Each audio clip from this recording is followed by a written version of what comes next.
vamos falar sobre as imagens que saíram de Duna, a próxima adaptação que chegará aos cinemas muito em breve. A gente pode dizer que ele vai chegar este ano. Muito em breve. A gente não tem certeza, né? Dizem por aí. É verdade. Novo filme de Denis Villeneuve, diretor de A Chegada, diretor de Blade Runner 2049, diretor de Os Suspeitos, diretor de Sicário, ou seja, nunca errou. Nunca errou, rapaz. Errou! Não. E Duna, maior ficção científica de todos os tempos. Algumas pessoas se assustam com esse título, né? Dizem assim, como assim? Eu nunca ouvi nem falar de Duna. Nunca ouvi falar, é de todos os impossível, cara. Impossível a pessoa que nunca ouviu falar de Duna. Possível é. Não, a pessoa deve ter assim, ela pode até não saber a história, mas ela já ouviu falar de Duna. É muito difícil alguém que, Duna? Como? Ainda mais aqui no Ceará, né? Que só o que tem é Duna, né?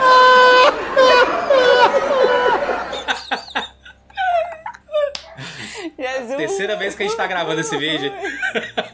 Esse livro é escrito por Frank Herbert, que publicou não só esse livro, como 5 sequências, né? Então são 6 livros. O Denis Villeneuve já falou que ele quer fazer 2 filmes pro primeiro livro. Sim, e eu acho que é completamente necessário, sabe? Porque, assim, é um mundo muito complexo e eu acho que é por isso que é tão amado. Porque Duna, o livro consegue passar pra você a existência de fato desse mundo, sabe? Daquelas culturas, da maneira como aquelas pessoas pensam. Então, se você fizer um filme assim muito rapidão, vai ficar um negócio meio tosco, sabe? Porque você tem que apresentar toda aquela história, você tem que explicar como é que aquilo tudo aconteceu, como é que eles estão naquele futuro e a situação é aquela. E se não fizerem isso aí, vai ficar bizarro. Então, Denis, mais uma vez, que nunca errou, está certo aqui. Sim. Quando falou que, não vou fazer só um filme não, senão vai ficar um negócio aí meia boca. Vou fazer 2 ou nada. Aí a galera, beleza, você tá dizendo. O que aconteceu é que Duna é uma franquia de livros bastante popular. O primeiro livro é o mais vendido de ficção científica de todos os tempos, com 65 milhões de exemplares vendidos. Ou seja, muito livro foi vendido, muita gente conhece Duna. Já ganhou adaptação em 1984, né, o filme do David Lynch, né, que foi meio surrealista, assim, né? A pessoa pensava que ele ia fazer um novo Star Wars e acabou, né, fazendo um filme bem inspirado e tudo. Também já teve adaptação em série, né? Exatamente. E agora, chamou muita atenção, por quê? Denis Villeneuve na direção e um elenco gigantesco. E elenco de nomes que a gente está acostumado a ver. Tem o Timothée Chalamet como protagonista, Rebecca Ferguson como a mãe dele, Sim. Tem o Oscar Isaac como o pai dele, tem o Javier Bardem, tem Jason Momoa. Tem muita gente legal nesse elenco, né? Muita, gigante, né? E é porque a gente ainda nem viu o Stellan Skarsgård, que vai ser bizarro, assim, porque parece que ele vai estar cheio de prostéticos. Então eu estou ansiosa. Pra quem não conhece Duna, Kat, o que é? Onde se passa?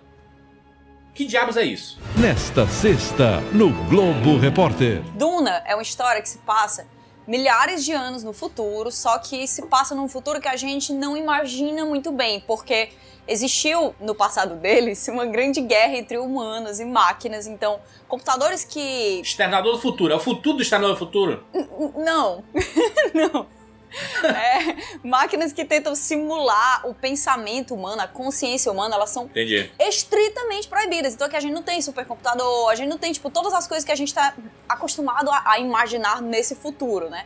Então a raça humana, ela precisa conseguir maneiras de meio que tapar esses buracos pra fazer grandes coisas acontecerem, afinal existe uma expansão intergaláctica aí dos seres humanos. Eles já dominaram vários mundos. Então assim, agora eles vivem em meio que um sistema feudal que é controlado por um grande império e tem várias grandes famílias que estão ali, né, meio que mexendo nas cordinhas, mas ao mesmo tempo também tendo suas cordinhas mexidas. Então existem muitas comparações com Game of Thrones, porque, né, traição, política... As casas, né? Existem casas, né?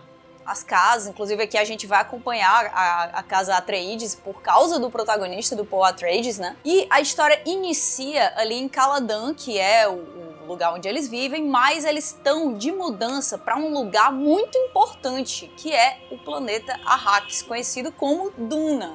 O lugar onde a gente vai encontrar várias das imagens que a gente mais liga à existência dessa história, né? Como as grandes minhocas de areia, sandworms, e aquele planeta deserto, horrível, onde água é a coisa mais preciosa do mundo. Eles acabaram de sair aí de um planeta oceânico, que inclusive a gente viu aí na primeira imagem que o Timothée Chalamet apareceu meio triste ali pra baixo, assim, meu Deus do céu. A gente pode, inclusive, começar a falar sobre a história em cima das imagens que foram liberadas. A primeira foi exatamente do Timothée Chalamet com o jovem Kylo Ren aí.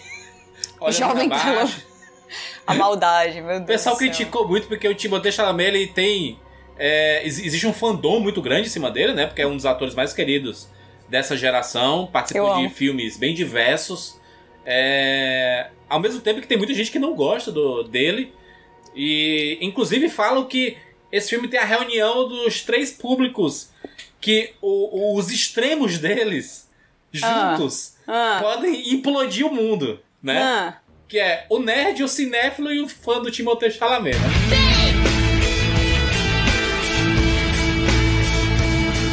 Você juntou os 3, vai explodir tudo. Infelizmente eu me encaixo nos 3, então não tem como falar sobre nada. E eu acho que metade desse hate aí do Timothée Chalamet vem do Rogério, que eu vou escolher ignorar. Me desculpe. A primeira imagem que saiu, inclusive, tiveram muitas reclamações, que cadê o deserto? O Villeneuve inventando. Aquele planeta está azulado. Pois né? é. O planeta antigo deles, né? Aquilo ali não é hack, isso deveria ser óbvio. E o Timothée Chalamet, ele faz o Paul Atreides, que é o escolhido, é o Messias, né? Vai ser o grande protagonista dessa história. Que desde sempre ele é treinado para assumir esse posto, né? De o grande guerreiro, o grande Messias e tudo, né?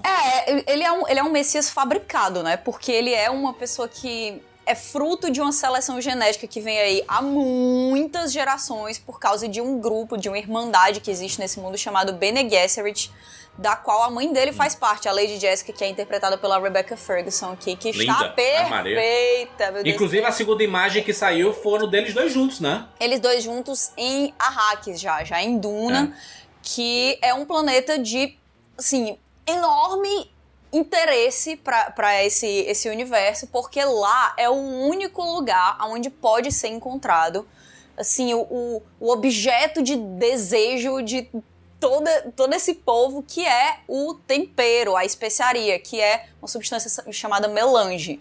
Essa substância, ela pode ser usada para várias coisas, mas ela aumenta a vida da pessoa, ela estende a vida da pessoa, ela expande as capacidades mentais da pessoa e ela também pode acordar alguns poderes psíquicos, algumas habilidades psíquicas se a pessoa tiver essas habilidades dormentes, né? Uhum. Então, assim, ela é muito usada para muitas coisas e uma das principais usos do melange é justamente nos navegadores, que são seres humanos que sofreram, assim, mutações absurdas por superexposição por muito tempo a esse tempero, que são usados para encontrar rotas seguras nessas viagens para longas distâncias, né? Viagens acima da velocidade da luz aí. É uma droga, né? Vicia, né? É uma droga. Assim, a primeira coisa que a gente tem que falar é que quem controla a extração, o comércio e tudo mais dessa substância, obviamente também vai controlar o resto da economia desse mundo, porque tudo depende disso. Não existiria comércio entre esses lugares todos que são tão distantes se não existissem viagens, se não existissem, enfim, várias coisas que só são possíveis por causa do tempero. Só que ele é altamente viciante, altamente, assim, no nível que é impossível você largar ele sem morrer, porque os sintomas que você vai sentindo, né, quando você tá tentando largar aquilo ali, quando você para de consumir, eles vão levar você à morte. E também existem vários efeitos colaterais aí, tipo as pessoas ficarem com os olhos azuis quando elas consomem. A personagem da Zendaya, né, quando a gente viu, já tem imagens dela, ela tem os olhos azuis, né? A Chani tem os olhos azuis e deveria ser um azul, assim, que é tipo da parte branca, aquela metendo o dedo no olho, assim, ó. Gente, minhas mãos estão lavadas. Que é pra ser o olho inteiro, né? A parte branca e também a íris. E a Zendaya vai fazer a personagem que vai ser o grande interesse amoroso do Paul, né? Ela vai fazer a Chani, né? Que é uma Fremen, esse povo que vive em Arrakis também há gerações e que já adaptou a cultura deles completamente àquela situação bizarra, climática e, né, e tudo mais. Eles têm uma cultura muito interessante, muito própria, então vai ser bem legal da gente observar isso aí.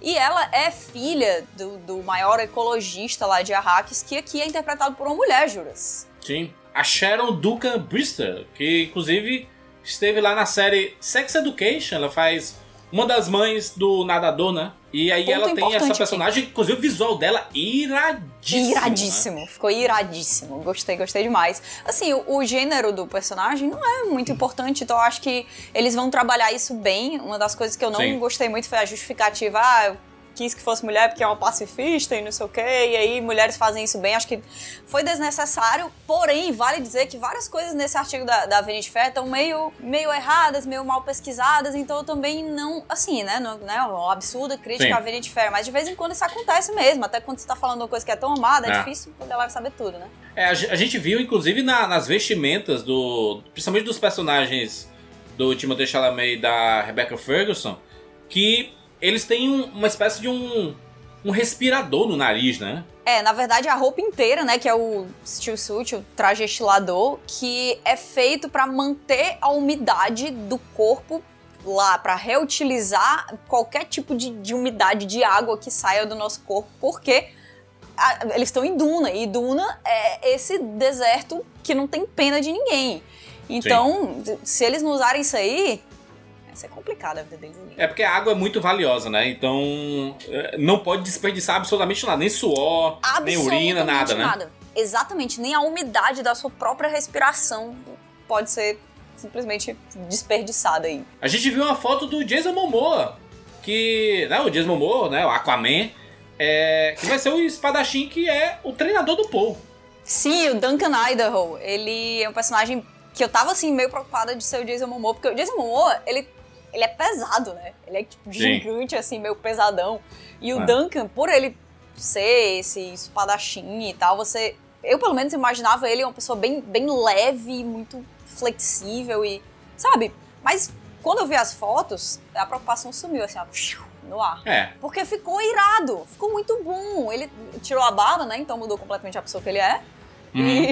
E nas imagens que a gente viu, ele tá conseguindo passar essa ideia de leveza e de astúcia corporal que o Duncan precisa. Tem uma foto que saiu que é muito bacana do Oscar Isaacs, que ele tá, inclusive com a armadura, ele faz o personagem que é o pai do Paul, né? Sim, o Duke Leto. Tá bem legal ele, bem legal. Barba assim meio branca, deixaram ele com a cara de quem já entende aí das coisas. O Bones Lodge, que inclusive fez uma brincadeira, né, de transformar ele no Big Boss do Metal Gear Solid. Ficou mó tá pronto, bom, cara. Né? Outro personagem muito interessante é do Josh Brolin, né? Que tá com a mesma armadura do Duke. O Josh Brolin, que é o Gurney Halleck, né? Ele é um personagem que a galera vai amar tanto. Ele é tão legal, ele é uma pessoa assim tão boa. Ele é um amigo muito próximo do Paul, apesar de ele também ser meio que uma figura... em alguns aspectos meio paterna, né? Porque o Paul, ele cresce ali em Caladan, ele não tem amigo da idade dele, ele não convive com pessoas, tipo, como a gente imagina que uma infância normal seria, porque existe muito perigo em você ser o sucessor daquilo ali tudo, né? Existe uma pressão muito grande nele. Então ele cresceu muito do lado das pessoas que treinaram ele. E o Gurney Halleck é um deles. Eu acho que vai ser massa, porque... Ele é simpático, ele é sábio, ele é adorável em vários aspectos, pelo menos pra mim, assim, eu sou muito apegada a ele como personagem, então vai ser muito legal o Josh Brolin nesse papel. Saiu a primeira imagem do Javier Bardem, ao lado do Denis Villeneuve, né, a foto de set, e o personagem dele vai ter uma ligação muito grande com o Paul, né, o personagem do Timothée, né. O Stilgar achei bem legal na imagem também, Javier Bardem, que sempre faz um trabalho bom, assim, não lembro a última vez que ele me decepcionou. Ele vai... Sim, tem uma ligação muito, muito forte. Ele é meio que o braço direito do Paul em vários aspectos. Vai ser legal. Eu acho que as pessoas vão ficar tão obcecadas, assim, se o filme vai ser perfeito. Aquela, né? Sem pressão. As pessoas vão ficar tão fascinadas pelos framing. Vai ser interessante. Vai ser interessante. Porque Duna tá necessitado, cara. Tá precisado de uma adaptação que mude tudo, porque não foi o filme, também não foi a série. Então a oportunidade, ela está aí. A gente não sabe se vai sair, né? Porque O filme tá previsto para dezembro de 2020, com um monte de adiamentos que a gente teve desses meses, né? Maio, junho, julho, agosto, teve filme adiado. Então o fim do ano vai estar muito atochado de filmes, e pode ser que esses filmes que estão atochados, eles sejam adiados também. Sim. Tudo para 2021. E como a gente não tem gravações acontecendo em 2020, né? Os filmes que estavam filmando... Todas as produções paradas, séries, tudo, né? Tá tudo parado. Pode ser que os filmes que estavam previstos para 2021 estreiem só em 2022. Provavelmente, e aí os filmes que estavam em 2020 passem para 2021. Então pode ser que Duna nem estreie em dezembro de 2020, mas sim em 2021, né? É muito triste isso. É muito triste, mas é a saída, né? Porque é um filme que é muito caro, 200, 300 milhões de dólares, um orçamento caríssimo. Absurdo. Não à toa ele é comparado a Senhor dos Anéis, de tamanho de produção, né?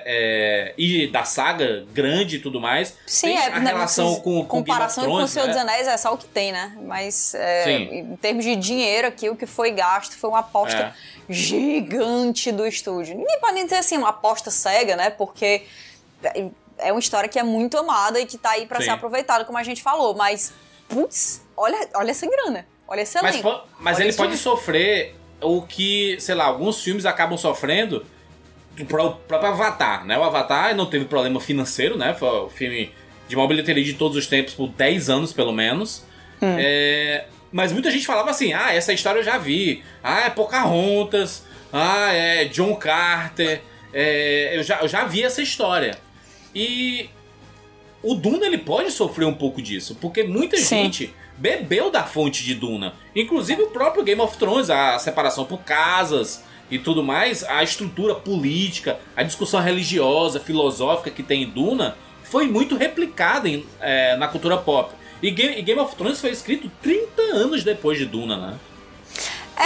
Duna discute tanta coisa, ela é uma obra tão completa e foi tão influente aí no mundo da cultura pop que é difícil você não achar pedacinhos de Duna realmente em tudo. Só que eu acho que ainda tem tanta coisa pra apresentar essa história em si, tanta discussão sobre a corrupção que o poder traz pra própria pessoa, o peso dos seus erros quando você tá decidindo por vários, a ambição humana e até onde ela vai, as comparações inclusive com o próprio Avatar, elas vão ser constantes. Vai acontecer isso aí. Só que eu acho que vai existir uma maneira de ser apresentado de um jeito único. Só que depende muito da galera que tá na produção. E não só isso, né? Se a gente tá falando aí da história e da maneira como as pessoas vão aceitar a história, mas, cara, bilheteria é uma coisa extremamente importante aqui, porque, lembrando, esse é o primeiro filme de 2 pra adaptar o primeiro livro. Então, assim, como é que vai ter o segundo filme se esse filme for um flop completo de bilheteria? Sem falar que esse primeiro filme, ele tem como objetivo apresentar o mundo de Duna, né? Que é uma coisa que muita ficção científica se perde, né? De não dar background, né? De não mostrar como é que tudo acontece, de onde é que veio cada coisa. Então deve ser um filme bem introdutório, preparando pro pega pra capar do segundo filme, né? Eu acho que ele vai ser. Que esses backstories vão ser costurados, assim, no meio da história, sabe? Só que tem que ter tempo pra essa costura. Se não tiver, vai ficar muito raso. E a última coisa que Duna pode ser é um filme raso. Exatamente. Falamos aqui sobre Duna, tiveram outras imagens que foram liberadas, né, mostrando a casa Atreides inteira, outras imagens de personagens, né, que são importantes pra Duna. Mas esse primeiro vídeo aqui é uma introdução da nossa cobertura de Duna, né? A gente já vem falando muita coisa no site, no Instagram, no Twitter, mas aqui no canal foi o nosso primeiro vídeo. Vamos aguardar, né? Tem mais novidades aí, deve sair um trailer ainda esse ano. Ou logo, né? Daqui a pouco logo. deve sair. Até porque o filme deveria sair em dezembro, então daqui a pouco sai e a gente comenta aqui também. A gente vai comentar e destrinchar ele todinho aqui. É mais fácil da gente analisar com as imagens em movimento, né? A galera aparecendo e a gente conseguindo posicionar onde é que tá cada um. Sim. E a importância de cada um, né? Depois a gente faz um vídeo sobre os personagens em si, né? Acho que é bacana a gente mostrar quais são os personagens principais e centrais da obra de Duna. Essa foi a primeira pincelada. Finalizamos aqui o vídeo. Sim. Formato aqui diferente, né? Fora do nosso estúdio, a gente tá se adaptando às situações que estamos passando. Mas a gente promete... É o cinema aqui, com quarentena. Exato. Vai continuar. Chegou pra ficar. Exatamente. A nossa ideia aqui é produzir mais vídeos assim, trazer mais discussões, comentar algumas novidades. Tem muita coisa pra gente conversar. Por isso se inscreve no nosso canal aqui e clica no sininho pra ser notificado a cada vídeo novo. E se gostou desse vídeo, joga! A gente se encontra na próxima. Tchau.